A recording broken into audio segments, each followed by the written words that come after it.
Hello friends, welcome to খেল দুনিয়া।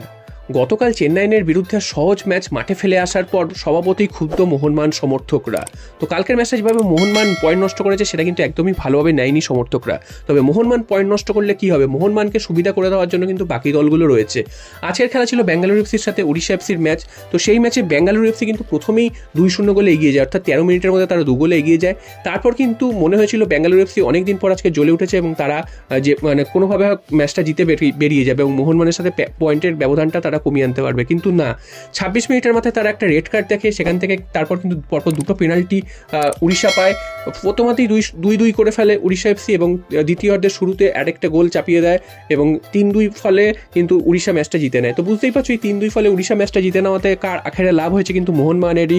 এবং বেঙ্গালুরু কিন্তু পরপর 4-5টা ম্যাচ কিন্তু হেরে গেল বা পয়েন্ট নষ্ট করলো বলা যায়। তো সব মিলিয়ে মোহনবাগানের সাথে কিন্তু বেঙ্গালুরু এফসির পয়েন্টের ব্যবধানটা অনেকটাই বেড়ে গেল সেটা বলা যায়। যদিও এই মুহূর্তে মোহনবাগানের মেন চিন্তা বেঙ্গালুরু এফসি নয়, কারণ বেঙ্গালুরু এফসি কিন্তু অনেকটাই পিছিয়ে পড়েছে এখন বলা যায়। মোহনবাগানের মেন কনসার্ন হচ্ছে এই মুহূর্তে এফসি গোয়া এবং জামশেদপুর এফসি, তারাই কিন্তু এই মুহূর্তে মোহনবাগানকে তাড়া করছে, বিশেষত এফসি গোয়া। তো এই দুটো দলের খেলার ওপর কিন্তু মোহনবাগানকে নজর রাখতে হবে। তার পাশাপাশি কিন্তু মোহনবাগানকে নজর রাখতে হবে নিজেদের ম্যাচের দিকে, কারণ মোহনবাগান নিজেদের ম্যাচগুলো যেভাবে পয়েন্ট নষ্ট করছে বা যেভাবে জেতা ম্যাচ ফেলে আসছে সেটা কিন্তু একেবারেই ভালো কথা নয়। আগামী সোমবার বেঙ্গালুরু এফসির বিরুদ্ধেই নামবে মোহনবাগান। বেঙ্গালুরু এফসির অবস্থা এই মুহূর্তে খুব একটা ভালো নয়, পরপর অনেকগুলো ম্যাচ হেরেছে এবং পয়েন্ট নষ্ট করেছে এবং এই ম্যাচেও রেড কার্ড দেখেছে যে প্লেয়ারটি তিনিও খেলবেন না। তো সব মিলিয়ে এই মুহূর্তে বেঙ্গালুরু এফসির অবস্থা অনেকটাই ভঙ্গুর। তো এই দলকে মোহনবাগানকে যেভাবেই হোক হারাতে হবে। তার উপর মোহনবাগানের একটা হোম ম্যাচ, এর ফার্স্ট লিগের ম্যাচে মোহনবাগান কিন্তু এই দলের কাছে 3-0 গোলে হেরে গেছিল, তারও একটা বদলা নেওয়ার ম্যাচ। তো সব মিলে কিন্তু মোহনবাগানকে এই ম্যাচটা যেভাবে হোক জিতে আবার যেই দুটো ম্যাচ ড্র করেছে বা পয়েন্ট নষ্ট করেছে বা আত্মবিশ্বাসটা নষ্ট হয়ে গেছিলো সেই আত্মবিশ্বাসটা ফিরিয়ে আনতে হবে। তবে মোহনবাগান কোচ মলিনার হাবভাব বোঝা কঠিন, কারণ গত দুটো ম্যাচে আমরা দেখেছি যে যেভাবে মোহনবাগান মাঠে পয়েন্ট ফেলে এসছে সেটা কিন্তু একেবারেই কেউ মেনে নিতে পারছে না। যদি একটা ভালো তুল্যমূল্য লড়াই হয়ে ড্র হতো সেটা কিন্তু ঠিক আছে, কিন্তু যেভাবে প্রত্যেকটা প্লেয়ারকে বসিয়ে দিয়ে হঠাৎ করে তিনি এক্সপেরিমেন্ট করতে গেলেন বা এমন সময় এমন চেঞ্জ করছেন যেটার কোনো মাথামুন্ডু নেই বা এমন টিম নামাচ্ছেন যার কোনো মাথামুন্ডু নেই, তো এরকম যদি করতে থাকে সেক্ষেত্রে কিন্তু কোনো দলই কিন্তু কখনো ভালো খেলতে পারে না। একটা সেট টিমকে হঠাৎ করে তিনি প্রত্যেকটা প্লেয়ারকে বসিয়ে দিচ্ছেন, 2-1 প্লেয়ারকে অদল বদল করলে সেটা অন্য জিনিস। তো আমরা আগের দিন দেখেছি যে সুহেলকে তিনি নামিয়ে দিয়েছেন ফরওয়ার্ডে, আর কেউ কিন্তু ফরওয়ার্ডে নেই, তার সাথে যদি একটা সাপোর্ট হতো সেক্ষেত্রে কিন্তু গোলের অনেক সুযোগ তৈরি হতে পারত। এবং দিমিত্রি পেটাটোস এবং গ্রেগ স্টুয়ার্ট একসাথে খেলছেন, যেটা কিন্তু কখনোই মানা যায় না। একজন ফরওয়ার্ড কামিংস, যিনি আগের ম্যাচে অর্থাৎ জামশেদপুর ম্যাচে অত ভালো ফুটবল খেলেন, তাকে কিন্তু আগের ম্যাচে প্রায় নামালোই না, 90 মিনিটের মাথায় গিয়ে নামালো।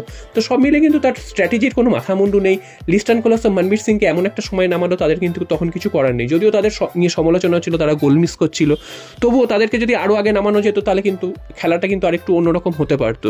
তো এরকম অনেক কিছু রয়েছে মলিনার।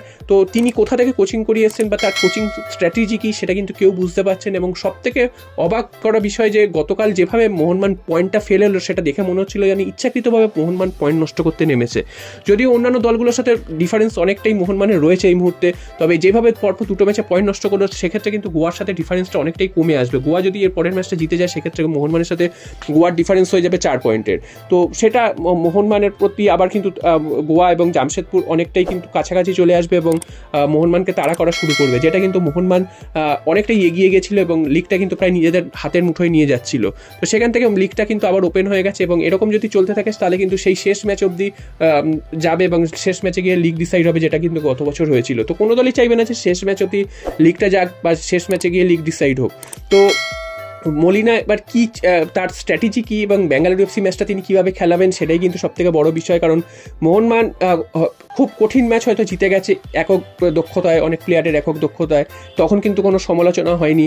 এবং যেসব ম্যাচ তারা নষ্ট করে আসছে খুব সহজ ম্যাচ, সেখানে কিন্তু সমালোচনা হবেই এবং কোচের স্ট্র্যাটেজি নিয়েও সমালোচনা হবে। তো তিনি কিন্তু এই কোচ কিন্তু প্রত্যেকটা ম্যাচেই কিন্তু ভুলভাল ডিসিশন নিয়েছে। আমি আগেই বললাম যে ম্যাচগুলো হয়তো জিতে গেছে সেগুলো নিয়ে সমালোচনা হয়নি, তবে যেগুলো জিততে পারছে না সেগুলো কিন্তু প্রচণ্ড চোখে লাগছে এবং যার ফলে কিন্তু সমালোচনা হচ্ছে। তো বেঙ্গালুরু এফসি ম্যাচ মোহনবাগানের জন্য অত্যন্ত গুরুত্বপূর্ণ ম্যাচ এবং এই ম্যাচটা যদি মোহনবাগান জিততে পারে আবার তাদের কিন্তু আত্মবিশ্বাসটা ফিরে আসবে, যেটা কিন্তু লাস্ট দুটো ম্যাচে পয়েন্ট হারিয়ে নষ্ট করেছিল। তো দেখা যাক আগামী সোমবার মোহনবাগান 3 পয়েন্ট নিয়ে ফিরতে পারে কিনা এবং লিগ টেবিলে কিন্তু আরও উঠতে হবে এবং গোয়া এবং জামশেদপুরের সাথে তাদের ব্যবধানটাও বাড়িয়ে নিতে হবে পয়েন্টের।